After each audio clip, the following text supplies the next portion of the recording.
Hello and welcome to English for Everyone, where we practice real-life American English. Today we're going to clear up some confusing vocabulary, so let's get started. Today we're learning the difference between these three things: stairs, steps, and a staircase.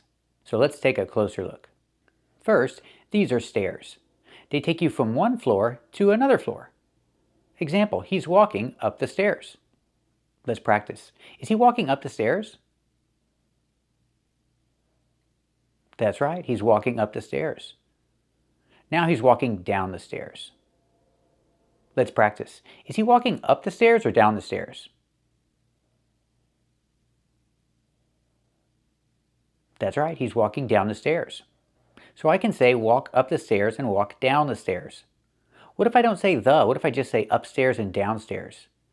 These words are used to describe the different levels. Example, the restroom is upstairs and the kitchen is downstairs. Let's practice. Where is the restroom? That's right, the restroom is upstairs. And where is the kitchen? That's right, the kitchen is downstairs. Now let's talk about these. These are not stairs. Well, they're kind of stairs, but we have another name. We call them steps, because there are fewer of them and they don't take you to a different floor. For example, in a pool. You see these things in a pool, but you don't call them stairs. We call them steps. Again, because there are fewer of them and they don't take you to a different floor. So when you get in the pool, you can walk down the steps. Let's practice. When you get in a pool, can you walk down the steps?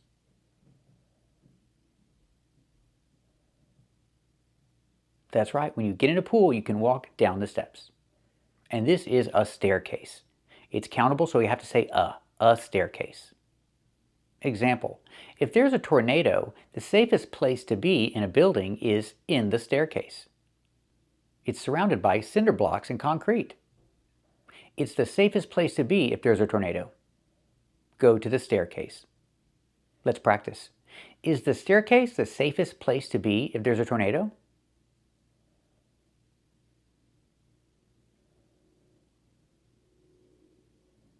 That's right, the staircase is the safest place to be if there's a tornado.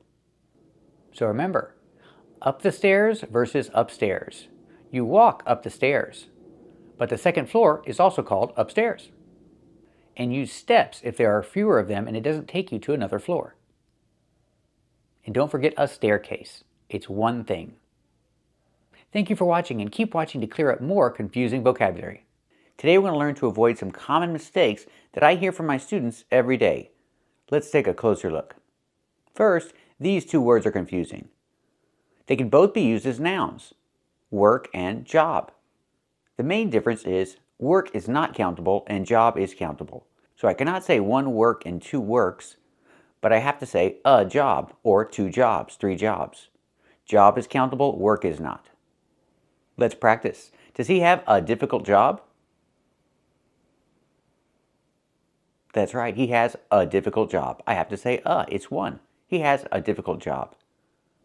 But if I say work, I cannot say I cannot say he has a work to do. No, he has work to do, or he has some work to do. Work is not countable.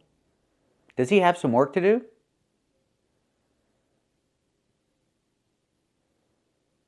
That's right, he has some work to do. Now let's look at this word, homework.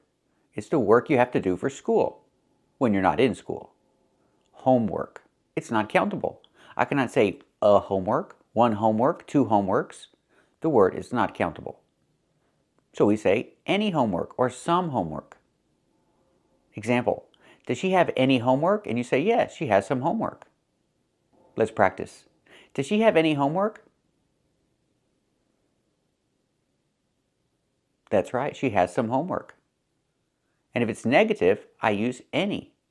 Does he have any homework? And the answer is no, he doesn't have any homework. Let's practice. Does he have any homework? That's right, he doesn't have any homework. But what if you want to count homework? What if you want to say one? We use a different word. We use this word. We say an assignment. A homework assignment. You can refer to this as an assignment. This is a countable word. Example, she has an important assignment to do. It's one, so I say an. She has an important assignment to do. And this is not formal English, this is just the way we talk. It's conversational. Let's practice. Does she have an important assignment to do?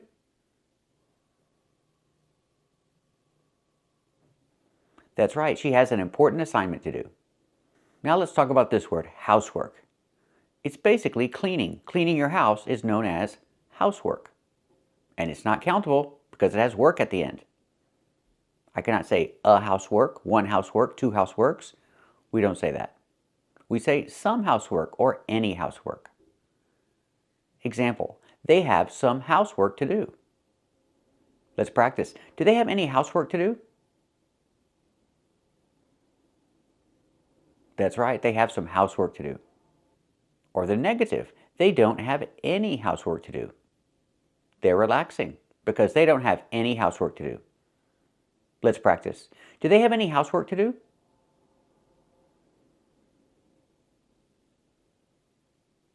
That's right, they don't have any housework to do.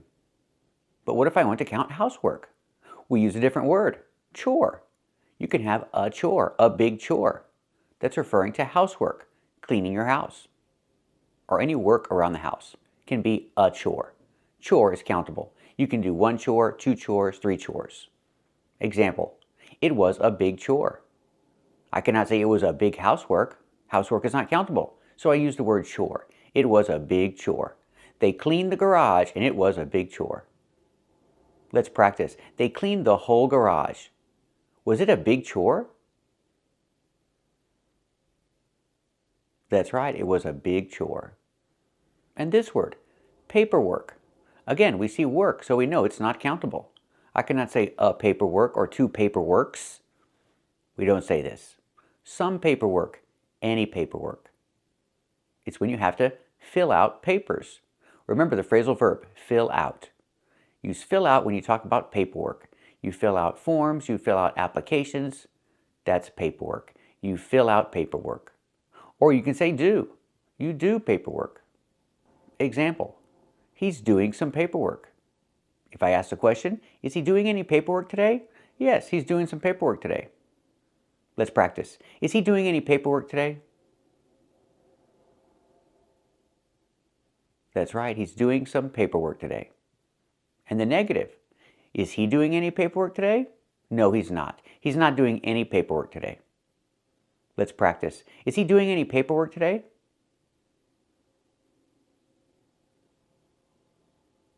That's right, he's not doing any paperwork today. And what if you want to count it? I cannot say one paperwork or two paperworks. So we have to use different words. Not just one word, but different words. You have to name the paper. If it's a form, say a form, an application, a document. Name what it is, if you want to count it. And if you name the document, for example, he's filling out a long form. I cannot say he's doing a long form. No, I have to use the phrasal verb fill out. He's filling out a long form. I can count form, a long form, but I cannot count paperwork. I cannot say he's doing or filling out a long paperwork. Use form. Let's practice. Is he filling out a long form? That's right, he's filling out a long form. And what about this word? Artwork. Again, we see work, so we know it's not countable. I cannot say an artwork or two artworks. It's not countable. Don't say that. Say some artwork or any artwork. Example, is there any artwork on the wall? And the answer is yes, there's some artwork on the wall. Let's practice. Is there any artwork on the wall? That's right, there's some artwork on the wall. Let's practice with the negative. Is there any artwork on the wall?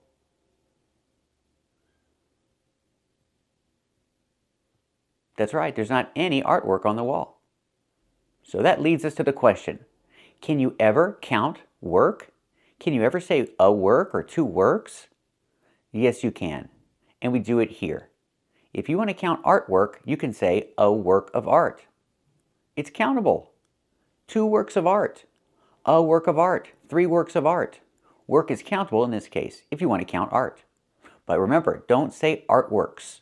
It's a work of art. Example, this is a very famous work of art. Let's practice. Is this a very famous work of art?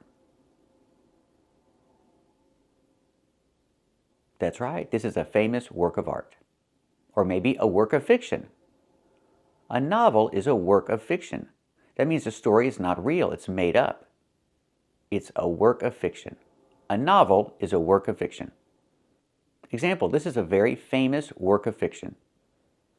Let's practice. Is this a classic work of fiction? That's right, this is a classic work of fiction. So we see the only time we count work is a work of art or a work of fiction. I don't know any other examples. If you do, let me know in the comments below. Let me know any examples of work where you can count it, because these are the only two I know. But remember these important words: homework, housework, paperwork, artwork. These are not countable. Don't put an S, don't say a. These are never countable words. And remember the difference between a job and work. He has work to do, not a work to do. Job, you say a. He has a job to do. Thank you for watching, and keep watching for more confusing vocabulary. Hello, welcome to English for Everyone. Today we're going to look at and practice with these 3 phrasal verbs. Let's get started. First we have fill or fill up. The preposition up is optional. You don't have to use it, but it's very common. Example, I need to fill the tank. You can also say, I need to fill up the car, or I need to fill up the tank. Fill up is more common. We use fill and fill up for containers. Example, you can fill the water bottle, or you can fill up the water bottle. Both are correct, but fill up is more common. Let's practice. Does he need to fill up the gas tank? That's right, he needs to fill up the gas tank. Let's practice. Is he filling up the water bottle? That's right, he's filling up the water bottle. Now let's talk about fill out. We use fill out to talk about paperwork. Example, forms, documents, applications. When you put the information on the form, whether you write the information or you use a computer, we say fill out. You fill out the form. Example, he wants to apply for the job, but he needs to fill out the application first. Let's practice. Does he need to fill out the application first? That's right, he needs to fill out the application first. Example, when you go to the doctor's office, you have to fill out a lot of paperwork. Let's practice. Does he have to fill out a lot of paperwork at the doctor's office? That's right, he has to fill out a lot of paperwork at the doctor's office. Now let's talk about fill in. Fill in is about information, but it's not a form, it's not an application, it's just one line, or one space, or one piece of information. Example, you filled out an application, but you forgot to put your address. So you need to fill in your address. One piece of information, one line, one space. Fill in. You need to fill in your address, and oh, you forgot to fill in your date of birth. So fill in your date of birth too. Sometimes when I fill out an application online, it doesn't let me submit the application. It goes back and says, you need to fill in all required fields. Again, you need to fill in all required fields. So don't forget to fill in all the spaces. So make sure you fill in your address. And don't forget to fill in this space with your zip code. You need to fill in your address. Let's practice. Does he need to fill in his address? That's right, he needs to fill in his address. Very good. So remember the difference between fill up, fill out, and fill in. They're all a little different. And thanks for watching. And if you like this video, subscribe to our channel. And if you want to become a member, click the join button. And we'll see you next time.